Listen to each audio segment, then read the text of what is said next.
우주선이 멈췄다. 날짜는 2025년 3월 8일. 시각은 04시 17분 UTC.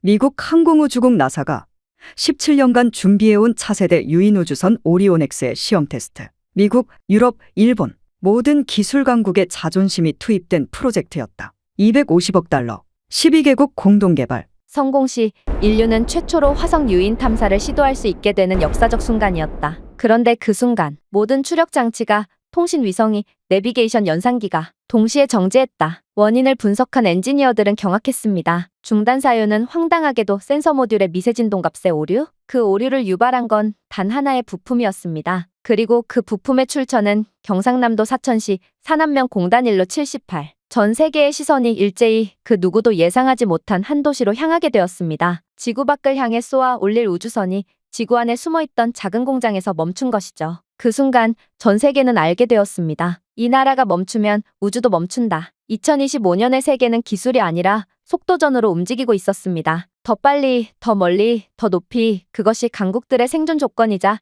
자존심이죠. 미국은 민간과 국방이 손을 잡고 우주선 개발에 국가 예산을 쏟아부었고, 중국은 자국 내 독자 우주기지를 지구의 그늘처럼 세워가고 있었어요. 러시아는 과거의 냉전 영광을 부활시키겠다며 오래된 설계를 꺼내 들었습니다. 저는 이 소리 없는 전쟁의 한가운데 있어요. 미 항공우주국 나사의 전략 시스템 통합 파트, 제 직책은 통합 엔지니어였고, 제 일은 세계 기술의 패턴을 예측하는 일이었습니다. 누가 어떤 기술을 가지고 있고 어떤 기술이 우주 경쟁에서 핵심이 될 것인지 판단하는 것. 저는 그 분야에서 누구보다 정확하다고 그렇게 믿고 있었죠. 모든 나라가 목소리를 높이는 시대였습니다. 언론에, 외교에, 학회에, 심지어 SNS까지. 우리는 우주로 가겠다는 선언은 각국의 리더들이 경쟁이라도 하듯 쏟아냈고, 그 사이에서 기술과 기술은 나를 세우며 충돌하고 있었습니다. 그런데 그 와중에도 한 나라만은 조용했습니다. 한국. 그들은 어떤 회의에도 어떤 뉴스에도 거의 등장하지 않았습니다. 우주 전략에 대한 공식 발표도 없었고 관련 기업들도 그저 조용히 움직일 뿐이었죠. 솔직히 말해서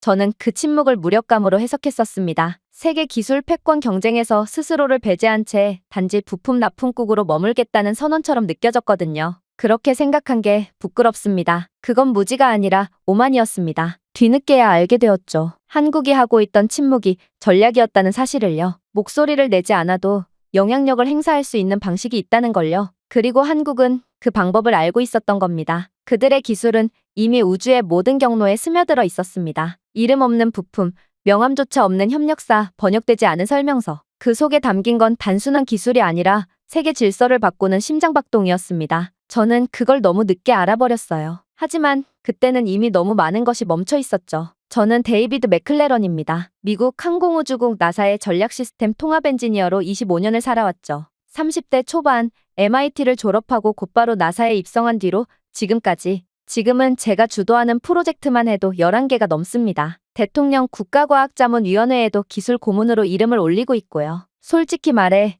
저는 제 자신에게 꽤 자부심이 강한 편이었습니다. 나는 우주를 설계하는 사람이다. 그런 신념은 제 삶의 연료죠. 누가 어떤 기술을 들고 나와도 저는 그 흐름의 방향을 예측할 수 있다고 믿었고, 적어도 그 신념만큼은 흔들린 적이 없었습니다. 그리고 그 믿음 속에서 한국이라는 나라는 단 한 번도 제가 주목해야 할 변수로 등장한 적이 없었습니다. 삼성, LG, 현대. 제품은 익숙했지만 기술의 근간까지 들여다본 적은 없었죠. 그들에게는 명확한 브랜드가 있었고 저는 그게 전부라고 여겼습니다. 일상생활에서 필요한 제품들을 잘 만드는 나라인 건 저를 포함 누구나 인정하지만 이런 첨단 기술에선 글쎄요. 나사 내부회의에서도 그랬습니다. 아시아권 기술 공급국 분류표에서 한국은 늘 낮은 위치에 고정되어 있었죠. 신뢰할 만한 납품국, 그러나 전략적 결정권은 갖지 못하는, 말하자면 늘 2차선 도로에 있는 나라라는 인식이었죠. 지금 생각하면 그게 바로 제가 가졌던 가장 위험한 확신이었습니다. 한국은 조용했지만 늘 제 곁에 있었습니다. 우주선 내비게이션 시스템의 진동 조절 모듈, 인공중력 시뮬레이터의 온도 안정 센서, 그리고 메모리의 절전 알고리즘까지 그 모든 부품과 코드 속에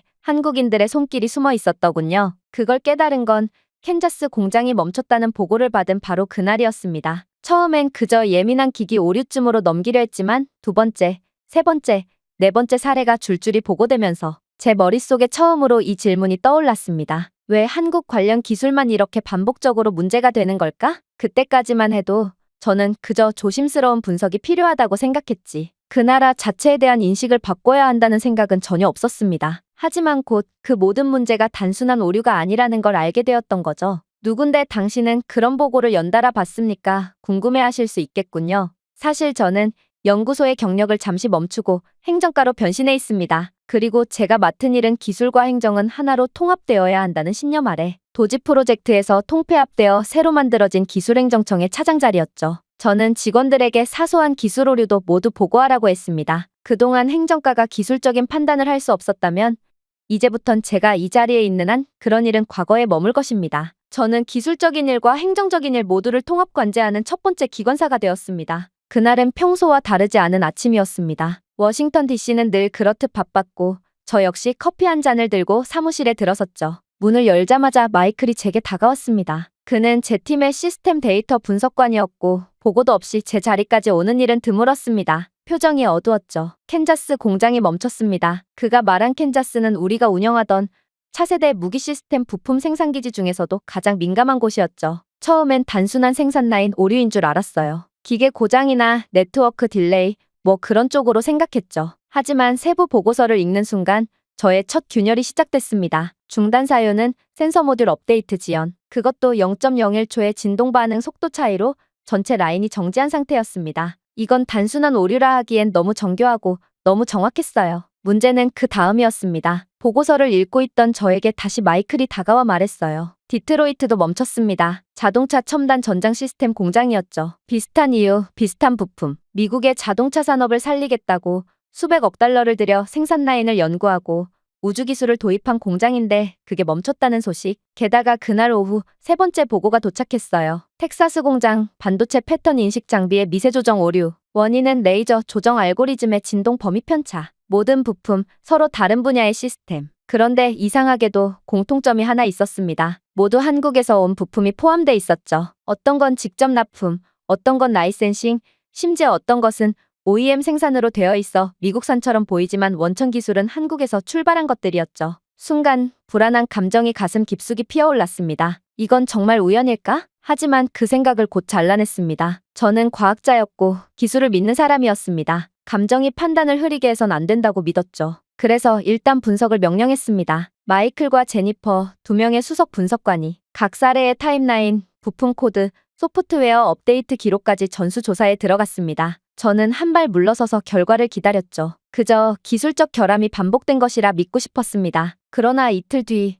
마이클이 다시 찾아왔을 때 불안함이 밀려왔어요. 눈빛이 확연히 달라져 있었습니다. 그는 입을 열기 전 노트북을 제 책상에 올려두었습니다. 거기에는 미국 내 11개 제조시설에 가동 중단 시점과 오류 종류, 관련 부품 제조사, 그리고 마지막으로 한국 기술 연관성 비율이 적혀 있었습니다. 그 비율은 78%였죠. 그리고 이 수치가 점점 더 높아지고 있다는 것이 그의 결론이었어요. 저는 말을 잇지 못했습니다. 단순한 기술 오류가 아니라 패턴이 존재한다는 사실을 처음으로 받아들이게 된 순간이었죠. 그때부터 저는 조금씩 흔들리기 시작했어요. 의심은 불안으로, 불안은 질문으로, 질문은 추적이 되었습니다. 그리고 그 추적은 저를 점점 제가 무시해왔던 한 나라로 이끌기 시작했죠. 며칠간은 솔직히 인정하고 싶지 않았어요. 데이터가 말하고 있음에도 제 감정은 그것을 받아들이지 못하고 있었죠. 하지만 반복되는 공장 중단, 동일한 연관 부품, 예외 없는 한국산 코드. 결국 저는 현실을 인정하지 않을 수 없었습니다. 그때부터 저는 데이터를 분석하기 시작했죠. 마이클과 제니퍼에게 지시하여 미국 내 주요 첨단 산업시설에서 사용되는 모든 한국산 부품 및 기술을 전수조사하게 할 수밖에 없었어요. 그 결과는 예상보다 훨씬 더 충격적이었습니다. AI 반도체 연산 모듈의 기초 알고리즘, 로봇팔의 진동 보정 칩셋, 발사대 센서의 실리콘 캐핑 기술, 우주복 내부 환경 제어 시스템까지 우리가 자랑으로 여겼던 최첨단 장비들의 중심에는 거의 항상 한국 기술이 들어있었습니다. 그건 단순히 한국에서 납품한 부품이 있다는 수준이 아니었어요. 그 부품이 없으면 시스템이 돌아가지 않는 구조였습니다. 누구도 주목하지 않았던 기술, 메인 뉴스에 오르지 않는 기능, 하지만 그 작은 기술이 전체 시스템을 살리고 있었습니다. 저는 이런 구조를 처음 보았습니다. 이 정도면 의존이라는 단어로도 부족하다고 느껴졌죠. 반대로 생각해봤습니다. 미국 기술 없이 한국이 움직일 수 있는가? 그건 당연히 어렵겠지만 그들의 대응은 다를 것이라는 것도 알게 되었어요. 자체 개발을 시도하거나 신속히 대체 자원을 확보하려 하겠죠. 왜냐하면 그들은 수십 년간 그렇게 성장해왔기 때문입니다. 하지만 우리는 너무 오랫동안 우리가 중심이라는 착각 속에 살아왔어요. 부품이 들어오는지, 어떻게 들어오는지, 누가 만들었는지에 대해 너무도 무심했고 심지어 관심조차 없었던 것이 사실이죠. 그 무관심이 만든 결과가 지금 제 앞에 펼쳐지고 있었죠. 그리고 그 순간 저는 문득 그 나라의 조용한 전략을 떠올렸어요. 뉴스에도 브리핑에도 국제회의 테이블에도 등장하지 않던 그 나라, 그러나 그들은 늘 어디엔가 숨어 있었습니다. 중요한 건 그들이 숨어 있기를 선택했다는 점이었죠. 더 놀라운 것은 그 기술의 정교함만이 아니었는데 마치 오케스트라의 지휘자처럼 그들은 각 부품의 공급 시점과 정지를 마치 음표처럼 조율하고 있었어요. 그 어떤 적대적 의도도 없던 채로요. 공식 항의도 성명서도 없었죠. 하지만 그들의 기술이 멈춘 순간 세계는 함께 멈출 것입니다. 그건 위협이 아니라 메시지였습니다. 우리가 여기 있다. 우리는 그저 납품업체가 아니다. 그들은 세상에 그렇게 말하고 있었던 겁니다. 그곳에 직접 가보기 전까지 저는 한국이라는 나라를 조립의 나라쯤으로 생각했었습니다. 어떤 나라든 그 안을 들어가 보지 않고서는 결국 외형만 기억에 남게 마련이죠. 제게 있어 한국은 도시적이고 기술적인, 그러나 여전히 변두리적인 느낌을 가진 나라였어요. 하지만 그 인식은 인천공항에 발을 디디는 순간부터 서서히 흔들리기 시작했어요. 정리정돈이 잘 된 동선, 무언의 배려가 녹아든 시스템, 그리고 무엇보다 조용한 사람들, 소란스럽지 않지만 느슨하지도 않은 분위기 속에서 저는 이곳이 단지 생산을 맡은 나라가 아니라 무언가를 설계해내는 사람들의 땅이라는 인상을 받게 됐습니다. 방문 목적은 단순합니다. 우주항법 시스템에서 핵심적인 진동 제어 모듈을 공급하던 중소기업 3곳을 직접 확인하고 이상 징후의 원인을 기술적으로 재확인하는 것이었죠. 첫 방문지는 경기도 안성에 위치한 정밀센서 업체였습니다. 공장 규모는 그리 크지 않았고 외관도 평범했어요. 그러나 내부는 마치 실험실 같았는데 모든 공정이 유리벽 뒤에서 이루어졌고 작업자들의 움직임은 단 하나의 낭비도 없었습니다. 저는 그곳의 기술이 우연히 만들어졌을 리 없다고 느꼈죠. 업체 대표자와 짧은 미팅을 가졌는데 그는 우리는 보이는 것보다 보이지 않는 것의 정확도를 더 중요하게 생각합니다라고 말했죠. 그 말이 귓가에 오래 남았습니다. 이곳 사람들은 정밀성의 철학을 담고 있었어요. 두 번째는 대전 근처의 반도체 레이저 코팅 회사였고 세 번째는 대구에 위치한 소형 AI 프로세서 모듈 기업이었습니다. 세 곳 모두 규모는 작았지만 연구 인력의 질과 시스템 자체의 정돈도는 제가 미국에서 보던 대형 연구소들과 크게 다르지 않았어요. 아니, 어떤 면에서는 더 성숙하고 정제된 느낌마저 있었죠. 우리는 목소리보다 결과를 말한다는 그들의 태도에서 저는 미국 기술계에서는 거의 사라진 집중력을 보았죠. 그들은 자랑하지 않았고 과시하지 않았고 그저 자신의 일을 묵묵히 하고 있었을 뿐이에요. 그러나 그들이 설계한 기술은 우주선을 멈추게 할 수 있는 정도의 힘을 지니고 있었죠. 한국 일정을 마치고 미국으로 돌아오는 비행기 안에서 저는 처음으로 우리가 그들을 너무 얕본 건 아닐까라는 생각을 진지하게 하기 시작했습니다. 그리고 제 안에서 한 가지 의문이 떠올랐습니다. 이토록 조용하고도 강한 기술이 왜 세계의 언론과 보고서에는 단 한 줄도 언급되지 않았을까? 그건 단순한 분석의 실수가 아니었다는 걸 알게 되었죠. 우리 모두가 너무나 확신에 차 있었기에 그들은 중심이 아닐 것이라는 잘못된 전제를 한 번도 의심해 본 적이 없었던 거죠. 스위스 다보스 해발 1500m의 산골 마을. 전 세계 정치인, 경제인, 과학자들이 한자리에 모이는 이곳은 보통의 기술 세미나와는 다르게 의견을 다루는 장소로 유명했습니다. 저는 그 무대에서 한국이 전 세계 시스템에 미치는 영향에 대해 발표를 하기로 되어 있었어요. 정확히 말하면 사실을 알리러 갔다고 해야 맞겠죠. 강연장은 로이터홀 3관, 청중석엔 미국 상무부 차관, 유럽 우주국 ESA 의기술 고문, 그리고 중국과 일본의 대표단이 앉아 있었습니다. 그들은 제 이름을 확인하며 뭔가를 기록하고 있었고 몇몇은 통역기를 귀에 꽂은 채로 눈을 떼지 않았습니다. 그리고 그날 그 무대에서 저는 진실을 말했습니다. 존경하는 참석자 여러분, 저는 오늘 단 한 나라에 대해 말씀드리려 합니다. 목소리를 내지 않았지만 그 누구보다 강력하게 움직이고 있는 나라. 그들의 기술이 멈춘 순간 저희는 우주선을 발사할 수 없을 것입니다. 처음엔 누구도 믿지 않는 눈치였죠. 한국이라는 이름에 반응하는 얼굴은 거의 없었으니까요. 하지만 발표가 진행되면서 분위기는 점점 달라졌어요. 저는 미국 내 27개 주요 공장에서 발생한 시스템 중단 사례를 시간 순으로 배열한 도표를 보여주었고 그 모든 사건의 공통점을 지적했습니다. 한국산 부품이 연결되어 있었다는 점. AI 모듈, 센서, 반도체, 진동 억제 기술 모두 한국 기업 혹은 한국 기술의 변형 제품들이었고 그들은 어느 순간 아무런 예고 없이 공급 타이밍을 미세하게 조정하고 있었습니다. 그리고 놀랍게도 그로 인한 피해는 치명적이지 않았습니다. 마치 멈출 수 있음을 보여주는 전략적 신호처럼 느껴졌죠. 청중석에서 누군가가 손을 들었습니다. 독일의 한 안보 전략가였습니다. 당신 말은 결국 한국이 세계 경제를 의도적으로 위협했다는 겁니까? 저는 고개를 저었습니다. 그렇지 않습니다. 그들은 단 한 번도 위협하지 않았습니다. 그저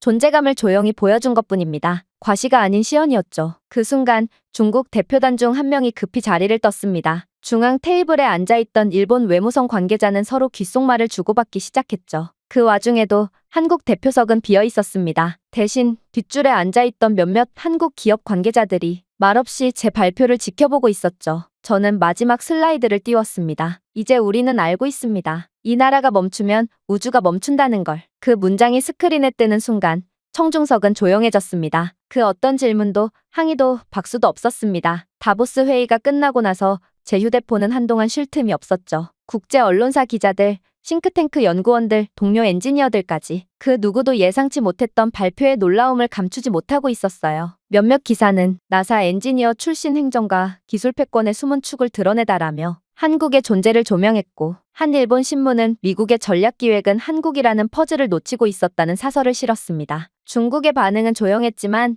그 침묵은 어딘가 더 날카롭고 준비된 듯한 느낌이 들었습니다. 하지만 가장 묘했던 반응은 정작 제가 일하고 있는 이곳 워싱턴에서 나왔어요. 비행기를 타고 돌아오는 길, 저는 제 상관 레이첼과 나란히 앉아 있었죠. 그녀는 무표정한 얼굴로 창밖을 바라보다가 조용히 말했습니다. 해밀턴이 연락했어. 백악관에서 내 발표에 대해 내부 검토에 들어갔대. 내가 뭘 틀렸다는 건가요? 저는 반문했지만 그녀는 고개를 젓고 말았습니다. 틀리진 않았지. 하지만 그걸 인정하는 순간 많은 것들이 무너지거든. 워싱턴에 도착한 그날 공항에서 저를 맞이한 건 국방부 차량도 환영의 인사도 아니었습니다. 그저 무표정한 택시기사 한 명과 차가운 봄바람뿐이었어요. 출근길 평소처럼 인사를 나누던 동료들은 아무 말 없이 제 옆을 스쳐 지나갔어요. 누군가는 고개를 피했고 누군가는 짧은 눈인사만으로 존재감을 정리해버렸죠. 사무실 문을 열자 제 책상 위에는 해밀턴 차관보의 메모가 놓여 있었습니다. 발표 여파가 크다. 당분간 언론 접촉과 공개 발표는 삼가주게. 그건 공식적인 침묵 지시였습니다. 마치 이 모든 일이 단지 불편한 분석에 불과하다는 듯 그들은 현실을 조용히 덮고 지나가려 했습니다. 그날 오후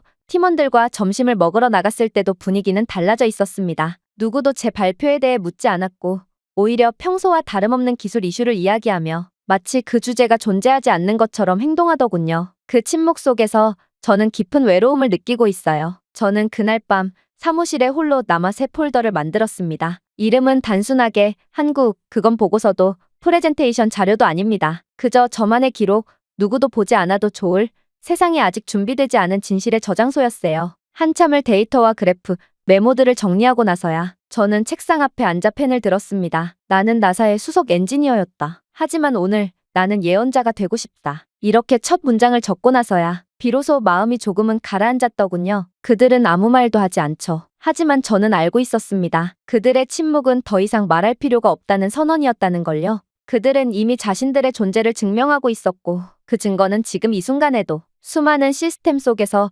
조용히 그러나 정확하게 작동하고 있었으니까요. 마지막으로 정말 중요한 건 그들이 우리의 우방국이며 우리와 밀접하게 연관되어 있다는 사실. 그게 우리가 가장 안도할 수 있는 포인트라는 걸 말씀드리며 이만 글을 정리합니다. 오늘의 영상은 여기까지입니다. 그리고 지금 화면에 나오는 영상을 아직 시청하지 않으셨다면 지금 바로 시청해보세요. 재미있는 다음 사연이 기다리고 있습니다. 감사합니다.